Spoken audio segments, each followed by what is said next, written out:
learning Quran together.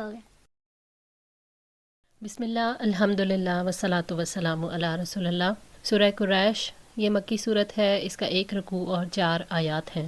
بسم اللہ الرحمن الرحیم۔ لإلاف قریش، مانوس کرنے کے لیے قریش کو۔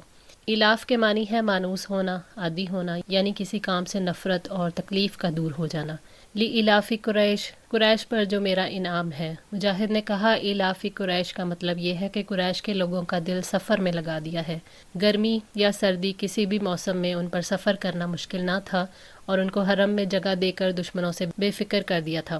حضرت ہانی رضی اللہ تعالیٰ عنہ بنت ابی طالب فرماتی ہیں کہ نبی صلی اللہ علیہ وسلم نے فرمایا، اللہ تعالیٰ نے قریش کو 7 ایسے امتیازات عطا کیے کہ نہ ان میں سے پہلے کسی کو عطا ہوئے اور نہ ان کے بعد کسی کو عطا ہوں گے۔ امر خلافت ان میں رہے گا، خانہ کعبے کی دربانی کی سعادت ان کو حاصل رہے گی، حجاج کو پانی پلانے کی خدمت ان کے سپرد رہے گی، نبوت بھی ان میں رہی اور اصحاب فیل کے خلاف ان کی مدد کی گئی اور انہوں نے اللہ تعالیٰ کی 7 سال تک ایسی عبادت اور بندگی کی کہ ان کے سوا اور کوئی نہ کر سکا، اور انہی کی شان میں یہ صورت بھی نازل ہوئی کہ اس میں ان کے سوا کسی اور کا ذکر نہیں ہے۔ اللہ تعالیٰ نے فرمایا، الم یروا انا جعلنا حرما آمنا ویتخطف الناس من حولہم افبالباطل یؤمنون وبنعمت اللہ یکفرون۔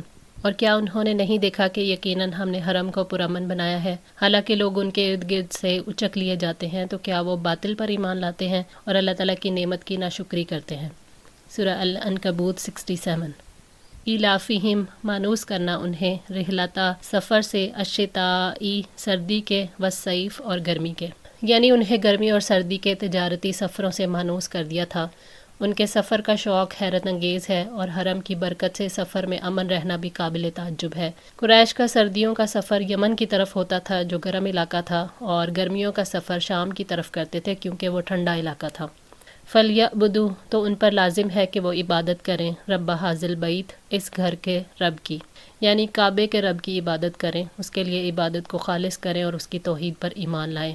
اللہ تعالیٰ نے فرمایا، انما امرت ان اعبد رب ھذہ البلدۃ الذی حرمھا ولہ کل شیء وامرت ان اکون من المسلمین۔ یقیناً مجھے تو یہی حکم دیا گیا ہے کہ میں اس شہر کے رب کی عبادت کروں جس نے اس کو حرم دی اور ہر چیز اسی کے لیے ہے، اور مجھے حکم دیا گیا ہے کہ میں فرما برداروں میں سے ہو جاؤں۔ سورہ نمل 91۔ الذی اطعمہم، جس نے انہیں کھانے کو دیا، من جوع، بھوک میں، وآمنہم من خوف، اور ان کو خوف میں امن دیا۔ مکہ میں غلہ وغیرہ پیدا نہیں ہوتا، اس لیے قریش کی عادت تھی کہ سال بھر میں تجارت کی غرض سے 2 سفر کرتے تھے، سردیوں میں یمن کی طرف کہ وہ گرم ہے، اور گرمیوں میں شام کی طرف جو کہ ٹھنڈا اور شاداب ملک ہے۔ لوگ ان کو اہل حرم اور خادم بیت اللہ سمجھ کر ان نہایت عزت اور احترام کی نظر سے دیکھتے۔ اللہ تعالیٰ نے رزق کی کشادگی ان کو عطا کی اور خوف کی حالت میں امن اللہ تعالیٰ نے انہیں عطا کیا، انہیں امن والے شہر میں بسایا اور ان کے سفر کو پرامن بنایا۔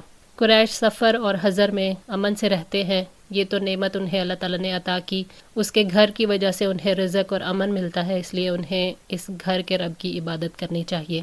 اللہ تعالیٰ نے اس صورت میں قریش پر کیے جانے والے احسانات کے ذریعے سے یہ سمجھایا کہ رب اللہ ہی ہے۔ قریش کی جو عزت لوگوں کے دلوں میں تھی وہ اللہ تعالیٰ کے گھر کی وجہ سے تھی، اسی وجہ سے ڈاکہ زنی کے دور میں ان کے قافلوں پر کوئی ہاتھ نہیں ڈالتا تھا، اور لوٹ مار سے بھی محفوظ رہتے تھے، اور ان کے سفر بھی پرامن ہوتے۔ پھر ان میں سفر کا شوق، ان پر نعمتوں کی بارش، اور سب سے بڑھ کر بھوک میں پیٹ بھر کر کھلانا اور امن اور عافیت عطا کرنا ہے۔ اللہ تعالیٰ نے توجہ دلائی ہے کہ وہ اللہ تعالیٰ ہے جو مقدس گھر کا رب بھی ہے اور تمہارا بھی، سو اسی کی عبادت کرو اور شرک سے بچو۔ الحمدللہ، اللہ تعالیٰ کی توفیق اور مدد سے سورہ قریش مکمل ہوئی۔ اللہ تعالیٰ سے دعا ہے کہ ہم سب کو استقامت عطا فرمائے، قرآن پاک کو پڑھنے، سمجھنے اور اس پر عمل کرنے کی توفیق عطا فرمائے، ہماری غلطیوں کو معاف فرما کر ہم سب کی اصلاح فرمائے۔ جزاکم اللہ خیر، والسلام علیکم ورحمۃ اللہ وبرکاتہ۔